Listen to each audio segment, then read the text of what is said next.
মির্জা ফখরুল ইসলাম আলমগীরের আরেকটি কথা, প্রফেসর ইউনূস যখন কথা বলছিলেন মনে হচ্ছিল জিয়াউর রহমানের কণ্ঠ শুনছি। এটা ডক্টর ইউনূসের কে সাংঘাতিক রকম একটা প্রশংসা করলো, বা একটা কি বলবো, একটা কমপ্লিমেন্ট যেটা বলা হয় সেটা কিন্তু দিল। এটা কম কথা না।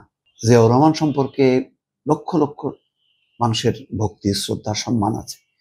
সেই সম্মানটা এক অর্থে তুলে দিলেন কিন্তু ইউনূসের কাছে। ইউনূস নিজেও একজন সম্মানিত মানুষ, নোবেল জয়ী। তার একটা মানে প্রশংসার জায়গা, সম্মানের জায়গাটা ভিন্ন, জিয়াউর রহমানেরটা ভিন্ন। কিন্তু এই পুরো বিষয়টা যখন আবার সেখানে একাত্ম করছেন মির্জা ফখরুল ইসলাম আলমগীর, তখন কিন্তু আরো উচ্চতাটা বাড়লো। তো তিনি কোথায় বলছেন যে এনআরবি কানেক্ট ডে অনুষ্ঠানে বক্তব্য রাখছেন। সেখানে রাজনৈতিক নেতারা বক্তব্য রেখেছেন, ডক্টর মোহাম্মদ ইউনূসও খুবই বক্তব্য রেখেছেন। বলেছেন না যে এখন গ্যালারিতে বসে আর খেলা দেখবো না, আমরা সবাই মিলে এই দেশটা গড়ব। খুব চমৎকার একটা মন্তব্য। তিনি এইভাবে উদ্বুদ্ধ করতে পারেন।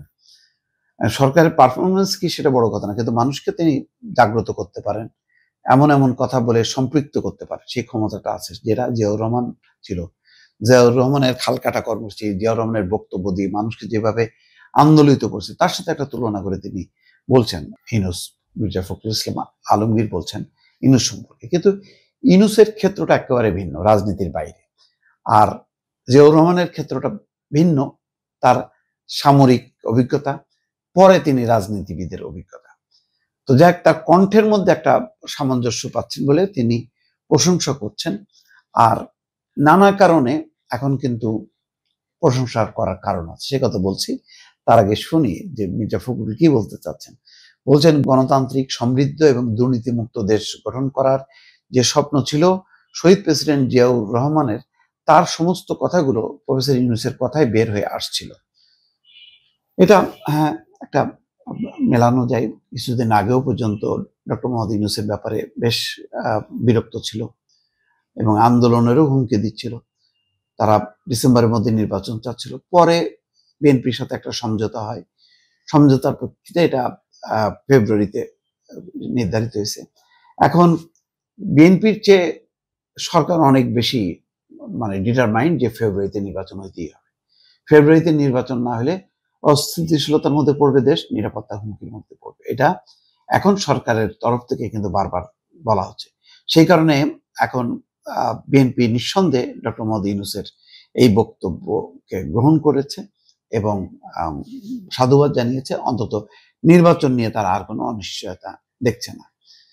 এখন আগে যেই ডক্টর ইউনূস সম্পর্কে বিএনপির মনালোক বা বিএনপির নেতা কর্মী সমর্থকদের যে ধরনের নেতিবাচক দৃষ্টিভঙ্গি হচ্ছিল, হঠাৎ করে কিন্তু সেটা ইউটার্ন করে এখন পজিটিভ এতে আসছে। যে কথাটা তিনি আজকে বলেছেন, এই কথাটা কিন্তু 6 মাস আগে তিনি বলতে পারেননি, এখন কিন্তু বলছেন।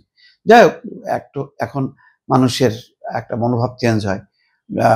ডক্টর ইউনূস হয়তো বিএনপিকে জয় করতে পেরেছেন, অথবা মির্জা ফখরুল ইসলাম আলমগীরকে জয় করেছেন বলেই আজকে বিএনপির মহাসচিব বলছেন ডক্টর ইউনূস দূরদৃষ্টি সম্পন্ন, দুনিয়া জোড়া তার সুনাম, তিনি দেশকে একটি কাঙ্ক্ষিত মানে দেখতে চান। এটি শহীদ প্রেসিডেন্ট জিয়াউর রহমানের চাওয়া ছিল। আমি ডক্টর ইউনূসের মাঝে আমাদের দলের প্রতিষ্ঠাতা শহীদ প্রেসিডেন্টের জিয়াউর রহমানের প্রতিচ্ছবি দেখতে পাচ্ছি।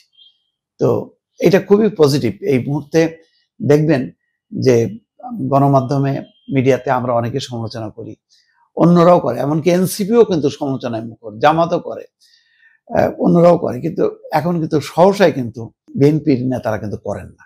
হয়তো তাদের কেন্দ্রীয় নির্দেশনা যে যাই হোক না কেন, এখন একটা নির্বাচনটার মধ্য দিয়ে দেশ নির্বাচিত সরকার, এবং বিএনপি মনে করে নির্বাচন হলে তারা জয়যুক্ত হবে। সুতরাং এখন আর ওই দূরত্বটা রাখছে না, বরং ইউনূসের সঙ্গে একাত্ম হয়েই তারা কাজ করছেন বলেই আজকে হয়তো ইউনূস সম্পর্কে যেই শ্রদ্ধা ধারণা আগে ছিল সেটা আগে ব্যক্ত না করলেও এখন হয়তো তিনি বলছেন। দর্শক ভালো থাকবেন, আল্লাহ হাফেজ।